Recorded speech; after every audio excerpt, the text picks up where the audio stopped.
어서 오세요. 네, 안녕하세요. 예, 먼저 타워팰리스 1억 수표 네. 사건부터 짚어보겠습니다. 이게 발견된 게 지난 2일이었는데요. 그렇습니다. 오늘 그 주인이라고 주장하는 사람이 나타났어요. 새벽 2시에 그 31세 된 주인의 아들이 전화를 먼저 하고 그다음에 서울 수서경찰서 형사과에 찾아왔습니다.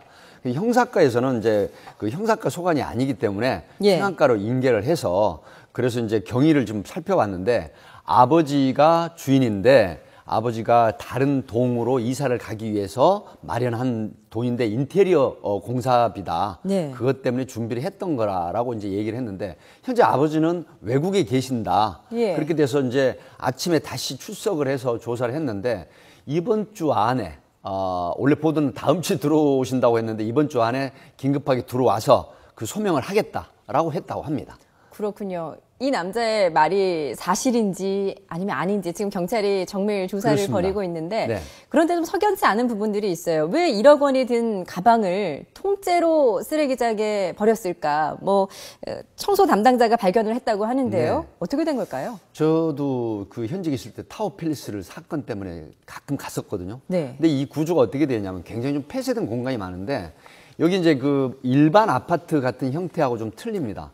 이 복도에다가 집안에 있는 물건이라든가 그다음에 쓰레기를 내놓으면 용역회사 청소하는 용역회사 직원들이 와서 그걸 집화시켜가지고 지하 1층 쓰레기장으로 갔는데 이거 발견될 때 63세 된 이분이 발견한 건 어떻게 했냐면 캐리어하고 헌 옷가지하고 그 속에서 발견이 된 거거든요. 그러니까 그 버릴 때 옷가지 속에 있었던 봉투가 밖으로 튀어나왔는데 이걸 발견하신 것 같아요. 63세 된 이분이. 그래서 결국은 다음날 경찰에 신고를 한 것입니다. 그런 걸로 봐서는 이게 지금 여러 가지 억측이 나돌고 있지만 결국은 돈 주인이 오시면 밝혀지겠고 경찰에서는 발행인, 그다음에 취득 경위나 또 유통 경위 이런 부분을 명확하게 지금 확인한 다음에 그리고 그 주인에게 돈을 돌려줄 걸로 보입니다. 일단 그 주인이다라고 주장하는 분이 나왔습니다. 이제 남은 확인 절차가 필요할 텐데요. 어떤 절차들이 진행이 되는 겁니까? 사실 은행을 상대로 해서 발행인, 그다음에 발행인과 또 이제 보통 그 수표에 배서나 이설을 한다고 하죠. 만약 배서나 이설을 했으면 그분들이 어떻게 해서 배서나 이설을 했는지 유통하는 그런 경위, 그리고 정말로 이분이 100만 원짜리 수표 100장에 대한 걸 이렇게 많은 4개 은행의 12개 지점에서 발행한 거고 이게 2012년도부터 2015년 5월 달까지 발행한 수표거든요. 이 부분이 여러 개 은행의 지점을 통한 수표가 어떻게 취득을 하게 됐는지 이런 걸 명확하게 확인한 다음에 그게 주인이라고 판단이 되면 근거를 남기고 돌려줍니다. 근데 또 궁금한 부분이요. 당초 이제 95장의 수표는 정상 수표고 나머지 5장은 아직 확인이 안 됐습니다만 이렇게 다량의 수표를 한 군데서 발행하는 경우가 있나요? 어떤 목적으로 그런 건가요? 뭐 사실 이분 얘기는 그 앞에 말씀을 드렸지만 이사하는 그 아파트의 인테리어비로 사용하기 위해서 모아둔 돈이라고 하는데 그렇다고 하더라도 100만 원짜리 수표, 고액 수표로만 해서 여러 개 은행에서 발행을 받았단 말이죠. 그래서 이 부분이 상당히 지금 의혹의 중심에 있는데 이 부분도 본인이 와가지고 해명을 하겠다라고 지금 담당 경찰관에게 얘기를 했다고 합니다. 그래서 아마 이번 주 지나면 그 취득 경위라든가 또 발행 경위 이런 부분이 아마 확인이 될 것 같습니다. 그렇군요. 일단 이 최초 신고자도 보상금은 조금 받게 되는 거죠? 네, 유실물 관리법에 의해서 5%에서 20%까지인데 아마 5%만 그 받는다고 하더라도 500만 원을 아마 받으실 것입니다. 알겠습니다. 다음 사건 좀 넘어가 보겠습니다. 지난 주말 떠들썩했던 사건이에요. 부산 총기 탈취범. 그렇습니다.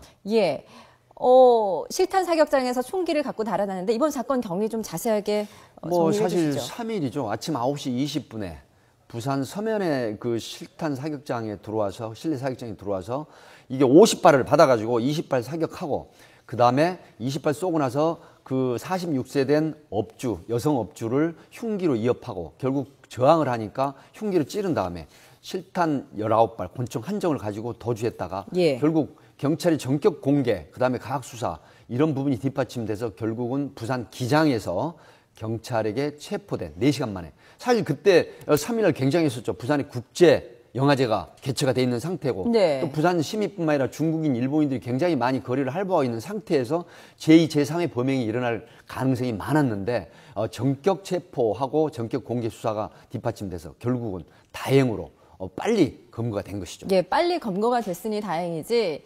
그렇게 많은 사람들이 모이는 시내 한복판을 실탄이 든 총기를 들고 거리를 활보했다니 정말 위험천만한 일이 아닐 수 없는데 오늘 경찰이 이 피의자 홍 씨의 얼굴을 공개했습니다. 네. 이런 사건 경우에는 공개하게 돼 있나요? 네. 특정 강력범죄 처벌 특례법에 의해서 8조의 2항에 보면 예.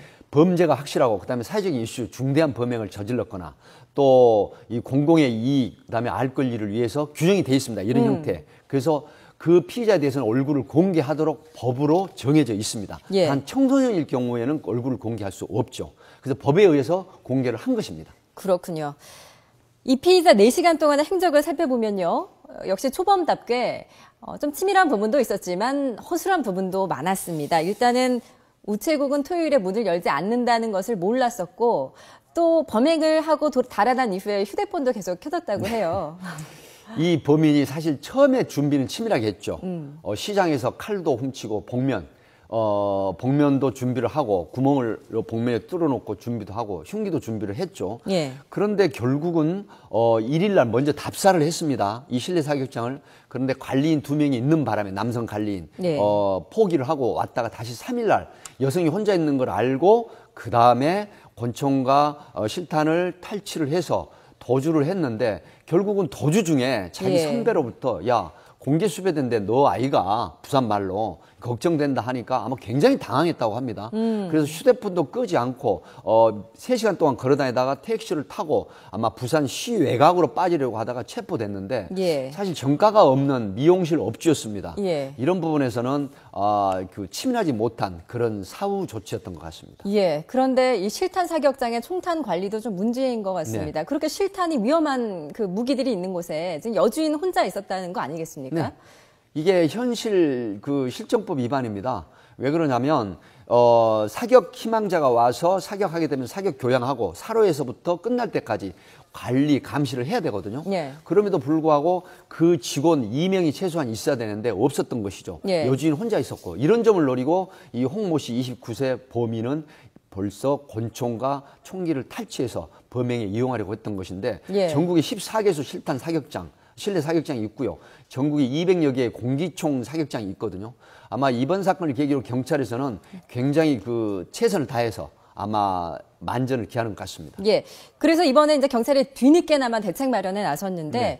이번 경찰이 마련한 대책 좀 실효성이 있다고 보십니까? 사실 그 고박이라고 하죠. 예. 총기를 완전하게 이제 그 매다는 것도 하고 그다음에 2인 이상이 관리하지 않은 경우에는 허가를 하지 않고 운영 못하게 하겠다고 하는데 사실 그 정도만큼이라도 함으로 해서 지금과 같은 상황은 훨씬 줄어들 걸로 분석이 됩니다. 알겠습니다. 지금까지 백기종 전 수서경찰서 강력 팀장과 함께 이야기 나눠봤습니다. 오늘 말씀 잘 들었습니다. 감사합니다.